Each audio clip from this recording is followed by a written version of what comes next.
और बहुत अच्छे तरीके से मन लगा करके आप सभी लोग अमन भैया और बायोलॉजी किंग के नाम से जानते हैं। और आज हम लोग बात करने वाले हैं 6 में आपके एग्जाम में प्यारे बच्चों, चाहे वो ऑब्जेक्टिव हो। आज के इस वीडियो के बाद प्यारे बच्चों आपके जो तुम्हें ये बुक पढ़ने की कोई जरूरत नहीं रहेगी, क्योंकि तो चलिए प्यारे बच्चों शुरू करते हैं। ठीक है, नर युग्मक का निर्माण होता है किसका बाबू?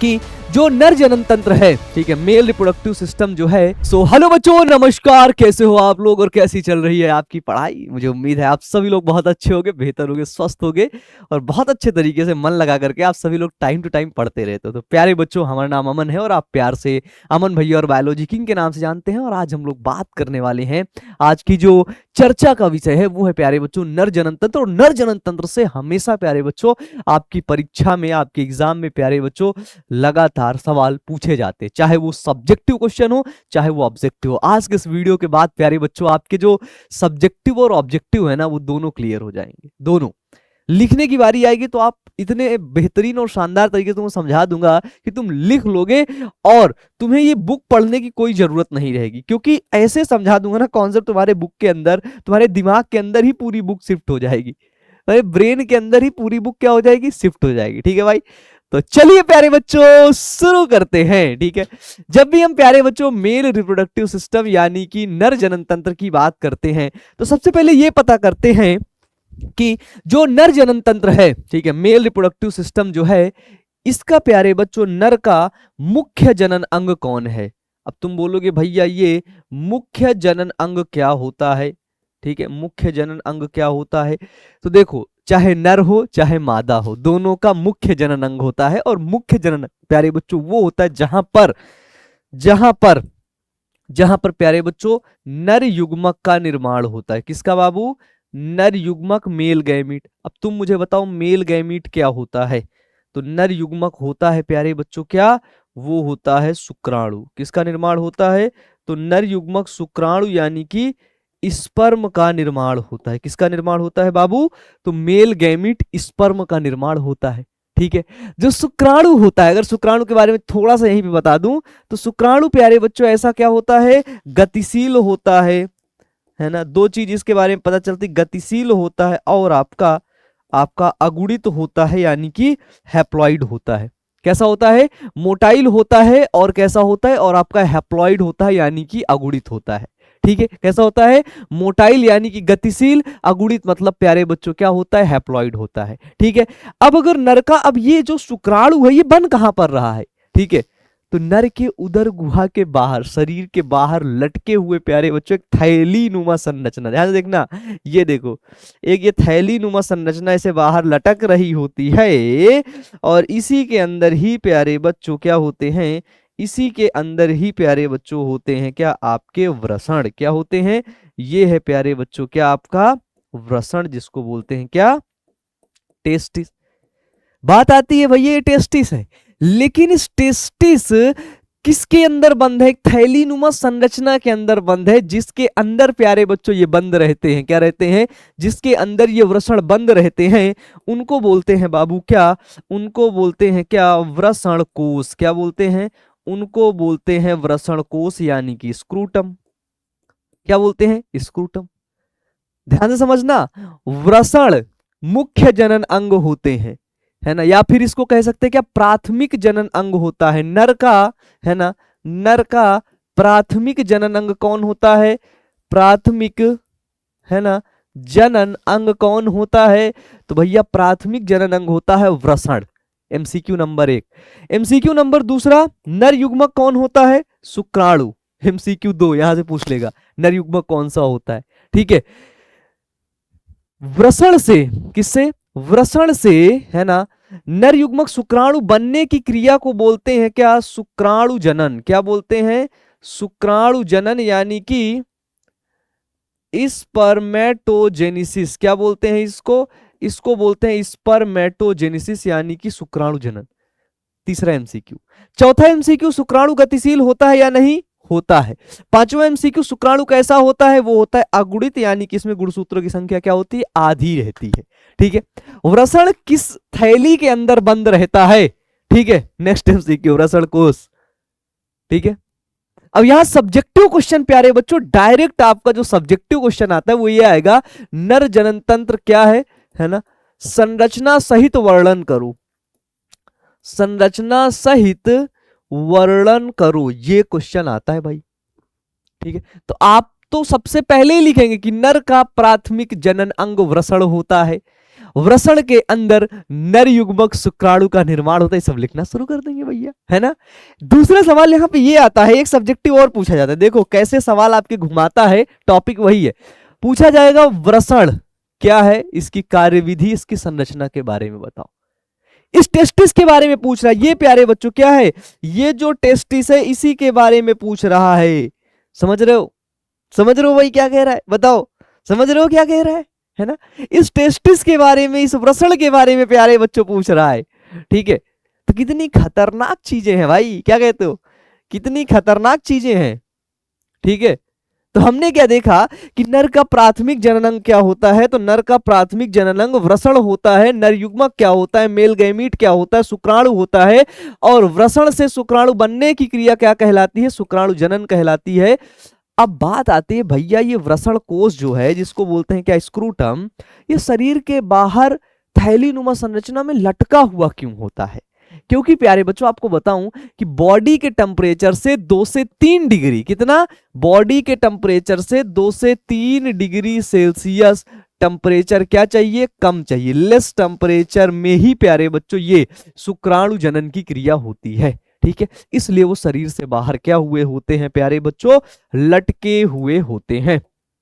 ठीक है, नर का मुख्य जनन अंग वृषण यानी कि टेस्टिस होता है, क्योंकि प्यारे बच्चों इसमें नर युग्मक शुक्राणु बनते हैं। ध्यान सुनना, अगर आपसे नर जनन तंत्र की संरचना पूछे तो आपको कंप्लीट लिखना है, पूरा लिखना है, जितना भी पढ़ाने वाला हूं, बताने वाला हूं। ठीक है, यदि आपने अभी तक मानव जनन का 1 शॉट वीडियो नहीं देखा है तो आप सभी लोग यूट्यूब पे जाकर सर्च करेंगे क्लास 12th बायोलॉजी, या फिर मानव जनन class 12th biology Bihar board by Aman भैया PW, ऐसे करके लिख देंगे, वीडियो आपको प्यारे बच्चों मिल जाएगा। ठीक है, हम देखते हैं क्या कि इसमें नर युग्मक क्या बनते हैं, तो नर युग्मक प्यारे बच्चों शुक्राणु यानी कि स्पर्म बनते हैं, वृषण।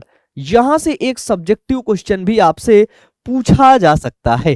तो मैंने क्या बताया कि उदर गुहा के बाहर वृषण जो होते हैं वो लटके हुए होते हैं। तो नर में एक जोड़ी वृषण उदर गुहा के बाहर थैलीनुमा संरचना में पाए जाते हैं।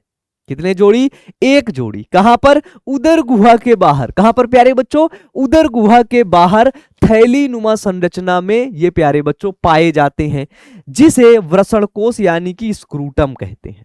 क्या कहते हैं, वृषण कोष कहते हैं, स्क्रूटम कहते हैं। थैलीनुमा संरचना एक पाउच लाइक स्ट्रक्चर में पाए जाते हैं, जिसको हम लोग क्या कहते हैं, वृषण कोष कहते हैं। क्या कहते हैं बाबू, वृषण कोष यानी कि स्क्रूटम कहते हैं। इसके बाद देखते हैं क्या कि वृषण कोष का तापमान शरीर के तापमान से 2 से 3 डिग्री सेल्सियस, क्या कि वृषण कोष स्क्रूटम का तापमान शरीर के तापमान से 2 से 3 डिग्री सेल्सियस कम होता है, जिससे शुक्राणुओं का निर्माण हो सके। क्या हो सके, शुक्राणुओं का निर्माण। और शुक्राणुओं के निर्माण होने की प्रक्रिया क्या कहलाती है, वो कहलाती है प्यारे बच्चों स्पर्मेटोजेनेसिस। क्या कहलाती है, वो कहलाती है स्पर्मेटोजेनेसिस, यानी कि प्यारे बच्चों वो कहलाती है शुक्र जनन। बताइए कॉन्सेप्ट क्लियर हो गया, बताइए भाई, समझ में आया है ना। जैसे अगर आपसे संरचना बोले तो आप खुद संरचना ऐसे बना देना, ध्यान से देखो, ऐसे,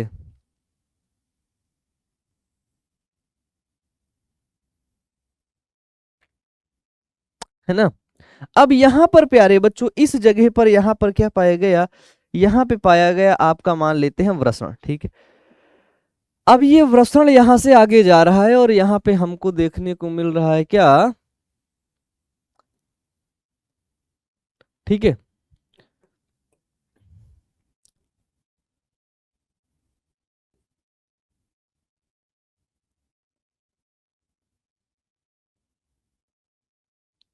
एक नली यहां से भी आएगी, फिर ये सीमेन वाली नली इसी से मिल जाएगी, और इसी से मिलने के बाद एक कॉमन डक्ट बन जाएगी, जिसको हम लोग यूरेथ्रा कहते हैं। ये देखो संरचना बताऊं, ये बाहर वाली संरचना ये क्या है, ये है भैया इसका वृषण कोष यानी कि स्क्रूटम। ठीक है, ये क्या है भैया, यही तो वृषण है। अच्छा भैया ठीक है, वृषण के आगे जहां पर शुक्राणु क्या होते हैं स्थित, मतलब कि स्टोर होते हैं, और वहां पर मैचुरेशन होता है, परिपक्वन का कार्य होता है, जिसे बोलते हैं क्या, अधिवृषण, यानी कि एपिडिडाइमिस। ठीक है, अधिवृषण। अधिवृषण के बाद ये नली को बोलते हैं क्या, इसको बोलते हैं वासा डिफरेंस। क्या बोलते हैं, वासा डिफरेंस, शुक्रवाहक। शुक्रवाहक के बाद प्यारे बच्चों यहां पर आपको देखने को मिलेगा क्या, ये शुक्राशय है। ठीक है, शुक्राशय के बाद प्यारे बच्चों आपको यहां पर, यहीं पर आपको प्यारे बच्चों प्रोस्टेट ग्रंथि देखने को मिल जाती। क्या मिलेगी, प्रोस्टेट ग्रंथि। ध्यान से देखना, तुम लोग एक बार में ही बना लेना। इसको क्या बोलते हैं, इसको बोलते हैं भैया शुक्राशय। क्या बोलते हैं भैया, शुक्राशय। ये क्या है, ये है मूत्रवाहिनी, मूत्र वाहिनी। ध्यान से देखो ऊपर, ये किडनी से आ रही है, क्या है, किडनी से आ रही है, जिसको बोलते हैं क्या, यूरेटर, है ना। ये क्या है, ये है आपका भैया यूरेनरी ब्लेडर, है ना, यूरेनरी ब्लेडर, है ना, यानी कि मूत्राशय, जहां पे मूत्र क्या होता है, स्टोर होता है। क्या होता है, स्टोर होता है। इसके बाद यहाँ प्रोस्टेट ग्रंथि। प्रोस्टेट ग्रंथि के बाद यहाँ पे एक आपको बल्बो यूरेथ्रल ग्लैंड देखने को मिलेगी, काउपर ग्रंथि जिसको बोलते हैं, क्या बोलते हैं, काउपर ग्रंथि, है ना। फिर आपको प्यारे बच्चों ये देखने को मिलेगा क्या, यूरेथ्रा। यूरेथ्रा, यूरेथ्रा को ही बोलते हैं क्या भैया, मूत्र मार्ग। क्या बोलते हैं, मूत्र मार्ग। तो भैया इसी नली से क्या होगा, मूत्र का श्रावण भी होगा, और इसी नली से क्या, यूरिन का श्रावण भी होगा, और इसको बोलते हैं क्या, इसको बोलते हैं प्यारे बच्चों पेनिस, यानी कि शिश्न। ठीक है, आगे वाले भाग जो उभरा हुआ भाग होता है उसको बोलते हैं क्या, उसको बोलते हैं प्यारे बच्चों ग्लांस पेनिस, यानी कि शिश्न मुंड। क्या बोलते हैं, शिश्न मुंड। उसके ऊपर एक स्किन होती है जिसको बोलते हैं क्या, फोर स्किन। क्या बोलते हैं, फोर स्किन। बताओ कॉन्सेप्ट चमक रहे हैं ना, मजा आ रहा है ना। अब ये चित्र आपसे बनाने को आएगा, ये डायग्राम, क्योंकि अगर बोल दिया क्या, सचित्र वर्णन, कौन सा वर्णन, तो अगर बोला सचित्र वर्णन तो आपको कुछ इसी प्रकार से चित्र बना के ही वर्णन करना पड़ेगा। क्या करना पड़ेगा, इसी प्रकार से पूरा एक चित्र बना करके ही वर्णन करना पड़ेगा, तभी कुछ होगा, है ना। उससे पहले कुछ होने वाला नहीं है प्यारे बच्चों। तो आपको इसी प्रकार से सचित्र वर्णन करना पड़ेगा। डन। अगर देखो एक चीज और है, आपका बिहार बोर्ड है, ठीक है, आप यदि हिंदी मीडियम से है ना, तो आप इंग्लिश से भी लिखिएगा इसको। इंग्लिश से कैसे, जैसे आपको पता है क्या, जैसे आपको पता है कि, है ना, वृषण कोश को कहते हैं क्या, स्क्रूटम, है ना, तो आप लोगों ने वहां पर ऐसे स्क्रूटम लिख दिया। इसको बोलते हैं क्या, टेस्टिस, तो आपने इसको टेस्टिस लिख दिया। इसको बोलते हैं क्या, एपिडिडाइमिस, तो आपने वहां पर एपिडिडाइमिस ऐसे करके आप वहां पर लिख दिए। प्यारे बच्चों ध्यान से देखो, इसको अपनी कॉपी में अभी बनाओ, इसकी प्रैक्टिस करो। तुम बोलोगे भैया एक बार में नहीं बन रहा है मेरे से, एक बार में बनेगा भी नहीं, कई बार प्रैक्टिस करोगे ना, कई बार। कहते हैं ना कि करत करत अभ्यास के जड़मति होत सुजान, रसरी आवत जाती ते सिल पर परत निशान, यानी कि पत्थर पर भी रस्सी जब बार बार आती जाती रहती है ना लगातार, है ना, तो एक पत्थर पर भी निशान पड़ जाता है। ठीक, इसलिए जब आप प्रैक्टिस करोगे ना तो भाई कैसे नहीं होगा भाई, सब कुछ संभव है। तो देखो यहां पे क्या देखा, ये है क्या, शुक्रवाहिनी, यही शुक्रवाहिनी, वास्ट डिफरेंस जिसको मैंने बोला। वृषण कोश, ये है क्या, वृषण, क्या है बाबू, वृषण। मूत्र मार्ग, शिश्न, प्रोस्टेट ग्रंथि, मूत्राशय, शुक्राशय, मूत्र नलिका, और ये क्या है, मूत्राशय। ये देखो, ठीक है। शुक्राशय को बोलते हैं क्या, सेमाइनल, क्या बोलते हैं, सेमाइनल वेसाइकल। क्या बोलते हैं बाबू, इसको बोलते हैं क्या, इसको बोलते हैं क्या, सेमाइनल वेसाइकल। क्या बोलते हैं, इसको बोलते हैं सेमाइनल वेसाइकल। बताइए कॉन्सेप्ट क्लियर है, बोलिए भाई, है ना, मस्त। तो मुझे कमेंट बॉक्स में आप एक चीज कमेंट करके बताओ कि मूत्र का निर्माण कहां होता है।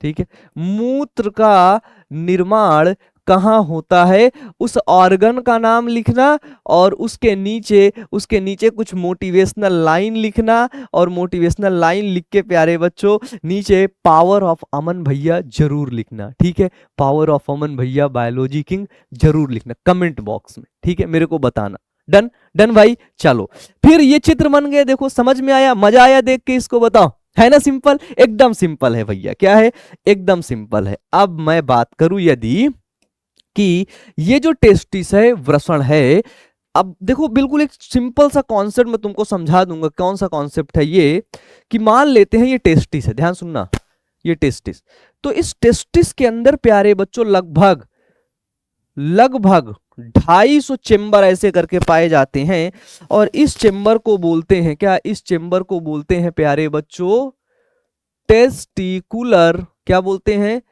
टेस्टिकुलर लॉब्यूल्स, क्या बोलते हैं, टेस्टिकुलर लॉब्यूल्स। और इस टेस्टिकुलर लॉब्यूल्स के अंदर तीन प्यारे बच्चों बोलते हैं क्या, इस टेस्टिकुलर लॉब्यूल्स के अंदर तीन होती हैं क्या, जिसको बोलते हैं क्या, सेमिनीफेरस ट्यूब्यूल। तुम बोलोगे भैया ये सब क्या बता रहे हो, तुम सिर्फ कॉन्सेप्ट समझो, कॉन्सेप्ट समझो। सेमिनीफेरस ट्यूब्यूल, एक सेमिनीफेरस ट्यूब्यूल में होती है क्या, वो होती कौन सी सेल, अब देखना, वो होती आपकी स्पर्मेटोगोनिया सेल, स्पर्मेटोगोनिया सेल, ठीक है। दूसरी होती है क्या, लीडिंग सेल, है ना, लीडिंग सेल। और तीसरी होती है क्या, सार्टोली सेल, क्या, सार्टोली सेल। बीच में जो खाली स्थान बचता है उसको बोलते हैं क्या, इंटरस्टिशियल स्पेस, है ना, अंतराली अवकाश बोलते हैं, ठीक है, एक सेमनीफेरस ट्यूब्यूल के अंदर, ठीक है। अब आपको पता है कि एक सेमनीफेरस ट्यूब्यूल के अंदर स्पर्मेटोगोनिया सेल पाई जाती है। यही स्पर्मेटोगोनिया सेल प्यारे बच्चों क्या करती है, तो यही स्पर्मेटोगोनिया सेल शुक्राणु का निर्माण करती है। किसका निर्माण, तो यही स्पर्मेटोगोनिया सेल प्यारे बच्चों शुक्राणु यानी कि स्पर्म का निर्माण करती है। अब इसी सेमनीफेरस ट्यूब्यूल के अंदर स्पर्म निर्माण हुआ तो वो प्यारे बच्चों सभी एक जलिका नुमा संरचना से ऐसे सभी चेंबर से कनेक्ट रहता है, क्या रहता है, सभी चेंबर से कनेक्ट रहता है, तो उसको हम लोग बोलते हैं क्या, वासा इफ्रेंसिया। वासा इफ्रेंसिया आगे जाके एक जलिका नुमा संरचना से मिलता है, जिसको बोलते हैं क्या, रेटेटेस्टिस, क्या बोलते हैं, रेटेटेस्टिस।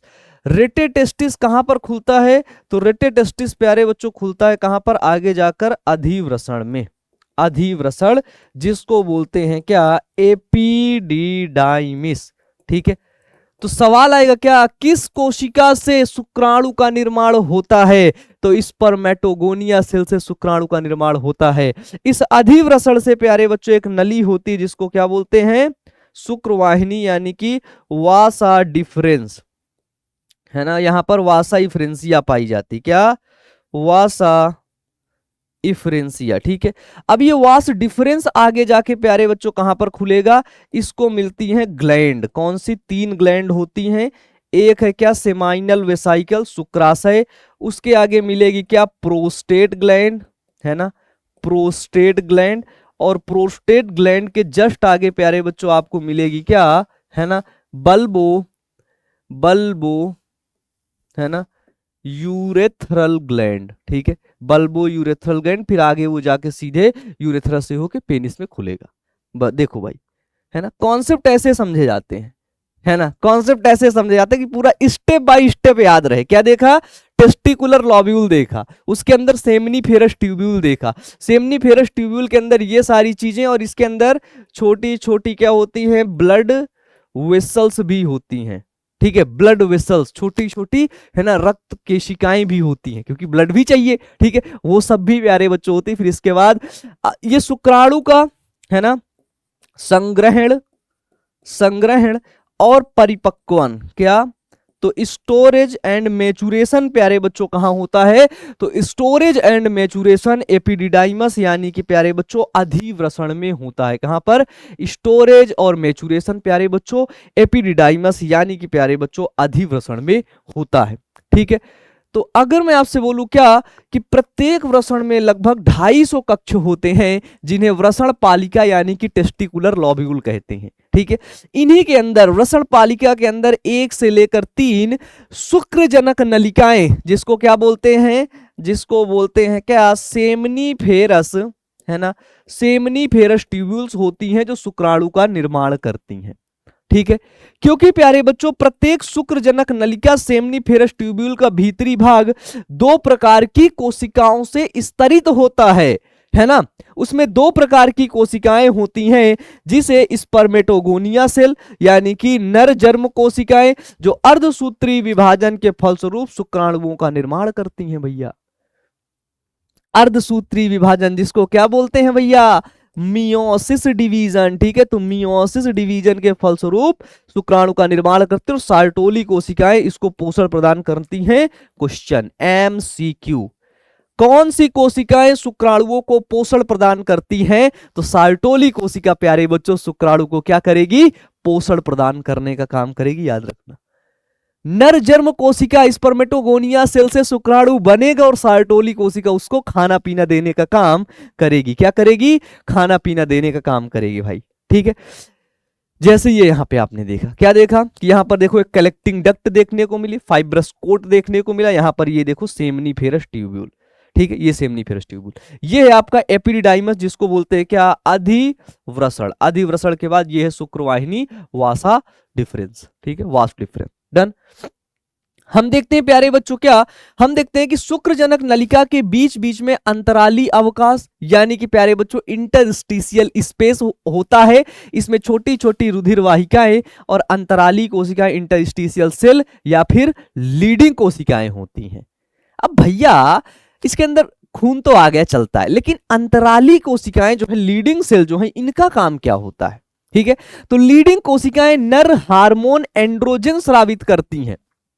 एंड्रोजन, नर के अंदर 2 हार्मोन बनते हैं, एक बनता है एंड्रोजन और एक बनता है क्या, टेस्टोस्टेरोन। ठीक है, तो नर के अंदर जो एंड्रोजन और टेस्टोस्टेरोन है उसको स्रावित करती हैं और जो शुक्राणु जनन होता है स्पर्मेटोजेनेसिस का ये नियंत्रण करती हैं। ठीक है, यह कोशिकाएं प्यारे बच्चों टेस्टोस्टेरोन हार्मोन्स का स्रावण भी कर रही होती हैं। ठीक है, टेस्टोस्टेरोन का स्रावण भी प्यारे बच्चों यही सेम सेल कर रही होती हैं, तो टेंशन नॉट, डन। इसके बाद देखते हैं क्या, इसके बाद आता है क्या, वृषण जालिकाएं यानी कि रेटेटेस्टिस। जो है रेटेटेस्टिस क्या करता है कि यह शुक्र जनन नलिकाएं अंदर की ओर छोटी छोटी नलिकाओं ट्यूबली रेक्टाई द्वारा एक जाल में खुलती है, जिसे रेटेटेस्टिस कहते हैं। इसमें कम से कम 10 से 20 नलिकाएं होती हैं, जिन्हें प्यारे बच्चों शुक्रवाहिकाएं कहते हैं। अधिवृषण, अधिवृषण क्या होता है, 6 मीटर लंबी एक कुंडलित नली होती है, कॉइल्ड नली होती है, शुक्रवाहिकाओं का समूह होता है जिसमें शुक्राणु का परिपक्व होते हैं प्यारे बच्चों, स्पर्म का मैचुरेशन होता है, शुक्राणु का परिपक्वन होता है। ठीक है, शुक्रवाहक क्या होता है कि अधिवृषण के पश्च भाग में एक नलिका निकलती है, इस नलिका उदर गुहा तक जाकर मूत्राशय के ऊपर एक लूप बनाती है, यह लगभग 25 सेंटीमीटर की होती है। यह शुक्राणुओं को परिवहन करने का काम करेगी, बस और कुछ नहीं। ठीक है, और कुछ नहीं। इसके बाद आती भैया, देखो मैंने बोला था ना कि नर जनन तंत्र में 3 ग्रंथियां होती हैं। कितनी? 3 ग्रंथियां होती हैं, शुक्राशय सेमाइनल वेसाइकल, दूसरी है प्रोस्टेट ग्रंथि प्रोस्टेट ग्लैंड, तीसरा है काउपर ग्लैंड यानी कि काउपर ग्रंथि। इसी काउपर ग्रंथि को ही प्यारे बच्चों बल्बो यूरेथ्रल ग्रंथि के नाम से जानते हैं। किसके नाम से? बल्बो यूरेथ्रल ग्रंथि के नाम से। शिश्न क्या होता है भाई, कंप्लीट नर जनन तंत्र पढ़ा दूंगा ताकि चित्र सहित बना के, है ना, आपके कंप्लीट नंबर मिलेंगे एमसीक्यू वाले भी। ठीक है, तो यह उत्तेजनशील मैथुन अंग है, इरेक्टाइल कॉपुलेटरी ऑर्गन होता है। इसका अगला उभरा हुआ भाग को शिश्न मुंड यानी कि ग्लांस पेनिस कहलाता है, जिसके अंदर एक छोटा सा प्रिप्यूस होता है जिसको छेद बोलते हैं, उस छेद से बाहर निकलता है मूत्र, और है ना। तो शिश्न क्या करता है, शुक्राणुओं को मादा जनन मार्ग में परिवहन हेतु सहायक होता है। ठीक है, मादा के योनि में प्यारे बच्चों ट्रांसफर करने के लिए क्या होता है, ये आपका सहायक होगा। डन। अब बात आती है भैया वीर्य के बारे में, बता दो सीमेन। तो देखो सीमेन के अंदर क्या रहता है, स्पर्म यानी कि शुक्राणु प्लस सेमाइनल प्लाज्मा। ठीक है, सेमाइनल प्लाज्मा, 2 चीजों से प्यारे बच्चों सीमेन बनता है। तो वीर्य का पीएच 7.2 से 8.2 होता है। कितना? 7.2 से प्यारे बच्चों 8.2 वीर्य का सीमेन का पीएच होता है। और मैथुन के समय शिश्न से निकलने वाला द्रव्य ही प्यारे बच्चों सीमेन यानी कि वीर्य कहलाता है। और शुक्रिय शुक्राणु शुक्रिय द्रव्य प्रोस्टेट द्रव्य मिला करके वीर्य बनाता है, उसी को ही हम प्यारे बच्चों सेमाइनल प्लाज्मा कहते हैं। अगर सीमेन से, अगर वीर्य से स्पर्म को हटा दें तो जो द्रव्य बचता है, जो फ्लूइड बचता है, उस फ्लूइड को सेमाइनल प्लाज्मा कहते हैं। ठीक है, वीर्य में उपस्थित शुक्राणुओं को हटा दिया जाए तो जो द्रव्य बचता है उसे शुक्रिय द्रव्य यानी कि सेमाइनल प्लाज्मा कहते हैं। क्या कहेंगे प्यारे बच्चों? Seminal plasma. इस तरीके से आपने प्यारे बच्चों कंप्लीट, है ना, कंप्लीट मेल रिप्रोडक्टिव सिस्टम के बारे में देख लिया। और अगर यहां से सब्जेक्टिव क्वेश्चन वृषण के बारे में आए तो कर लोगे? बताओ। एमसीक्यू क्वेश्चन अब आपसे प्यारे बच्चों यहां पे ढेर सारे एमसीक्यू क्वेश्चन जितने भी हैं वो सभी आपसे बन जाएंगे, ठीक है। तो मुझे नीचे कमेंट बॉक्स में कमेंट करके बताइएगा ये क्लास आपको कैसी लगी, और यदि ऐसे ही वीडियोस आपको चाहिए ना तो आप लोग नीचे टॉपिक भी लिख के बता दीजिएगा कि भैया इस टॉपिक पर अब नया वाला वीडियो चाहिए, ठीक है। तो आज के लिए यहीं तक प्यारे बच्चों, आपसे मुलाकात होगी नेक्स्ट क्लास के अंदर। आप सभी लोग अच्छे से पढ़ते रहिएगा, मेहनत करते रहिएगा। तो wish you all the best प्यारे बच्चों, बहुत बहुत धन्यवाद आपका।